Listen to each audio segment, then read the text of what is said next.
Hi everyone. TG set English paper 2, Unit 6 English in India. Topic is the Charter Act 1813 resolution. And this video lesson is also useful for Usman University MASM to paper 1 ELT. And this topic is also in the syllabus of Usman University. For Usman University MA students, I have given a descriptive essay in my blog. Please visit my blog for an essay. And for TG set 2025 aspirants have given multiple choice questions at the end of the video lesson. And listen to me carefully. And let's delve into the topic. The Charter Act 1813 resolution.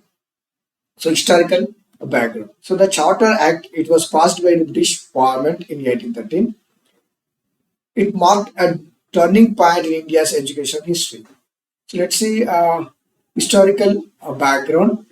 East India's company's rule began focusing on trade, not on education. So East India Company was founded in 1600 and dissolved in 1874. So it was founded in 1600. So its rule began focusing on trade, but not on education. So before 1813, there was no official education policy. So with this Charter Act 1813, so there was a debate in a British Parliament on Indian education. And Indian education was mostly traditional. There were gurukuls, patachalas, and madrasas. And the medium of instruction was Persian, Arabic, and Sanskrit. So there were classical languages were taught in Indian schools.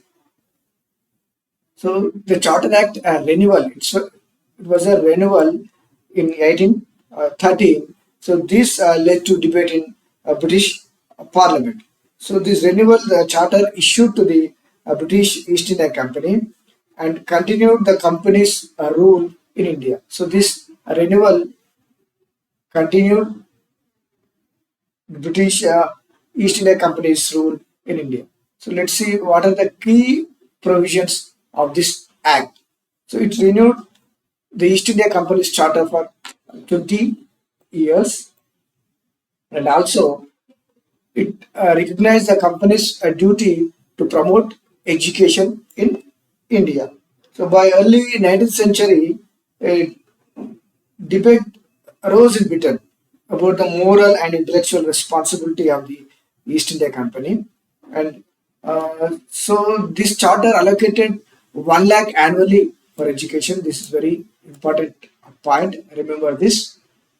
Allowed Christian missionaries to enter India legally. So these 2 points are very important. So this charter 1813 allowed Christian missionaries to enter India legally.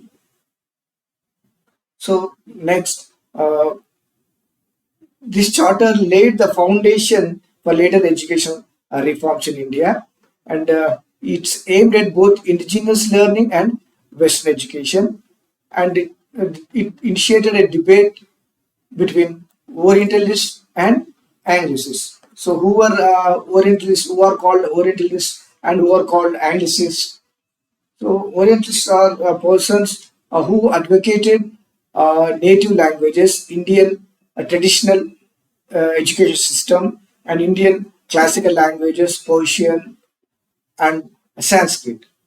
On the other hand, Anglicists wanted to promote a Western education and English as a medium of instruction in India. So there was a heated debate between these two groups, Orientalists and Anglicists. So Orientalists are led by Dr. H. Wilson, and Anglicists Traverlin and F. Stone. So Indian Raja Ram Mohan Rai was also an Anglicist. He demanded English education in India, and also Macaulay. So these were all Anglicists, whereas Orientalists were supporters of Indian traditional education system, Indian classical languages, Arabic, uh, Sanskrit, and Persian in as a medium of instruction. So next, so what's the significance of the Act 1830? So first, this was first official recognition of state responsibility in education. So before this act, there were no official recognition of state responsibility. So the responsibility was given to the East India Company, education's responsibility. So this laid a foundation for later education reforms, and it opened India to missionary education. So with this act, missionaries came to India and established their schools in India, and it allowed missionaries to Christianize Indian society. Okay. So next, impact of the Charter Act 1830. Spread of missionary schools and English education. So missionary schools, establishment of missionary schools led to English education and English as a medium of instruction. So with this, there was an increased awareness among Indians about modern learning and science and technology. So indigenous education system began to decline. Naturally, when Western education was introduced in India, so indigenous education system, traditional education system began to decline. And when it introduced English-based learning, it also marginalized the traditional systems. So this paved way for later acts. So later acts after 1813, in the year 1813, there was also another Charter Act 1833 and Wood Dispatch 1854, and also Lord Macaulay's 1853 Minutes of Lords Macaulay. So these acts, this Charter Act 1813 influenced these Charter Act 1833, Wood Dispatch 1854, and Lord Macaulay's 1853 Minutes of Lord Macaulay. So let's see criticism. So they allotted 1 lakh rupee. It was too small for education, so insufficient funds, and also there was an ambiguity about type of education. So which type of education should be given to Indians, Oriental or Western?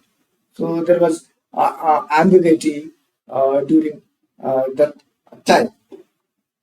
So next, this is the summary of uh, the lesson 1813. It was passed. So what's a charter act? Charter means it's a in Telugu we called Rajashasanam or Adhikara Patram, official document, and it's a written grant by the sovereign or legislative power of a country. So this is called a charter. That is the meaning of the charter. Royal charter or Adhikara Patramu or Rajashasanam. So it's a written grant. So they allocated rupees 1 lakh, and there was debate between Orientalist and analyst. So this was the summary, and let's go to MCQ questions on this topic. Under the Charter Act of 1813, how much sum was set aside annually for the promotion of education and scientific learning in India? So answer is 1 lakh. So already we discussed here. So 1 lakh. Question 2. Which controversy was triggered by the education clause in the Charter Act of 1813? So moderate was extreme and Orientalist versus Anglicist debate. So there was a debate, there was controversy between these Orientalists and Anglicists. Already I have told you, Orientalists are persons who advocated Indian traditional system, Indian classical languages, Persian and Sanskrit. Anglicists who advocated English education in India. So next, the Charter Act of 1813 renewed the East India Company Charter for an additional term of how many years? So 20 years. This is the correct answer. So we already discussed this in our lesson. Okay, so 1 lakh rupees, debate between Oriental and Western, or analysis. So there were 20 years. They renewed the East India Company's charter for 20 years. So thank you for watching this video. Thank you very much.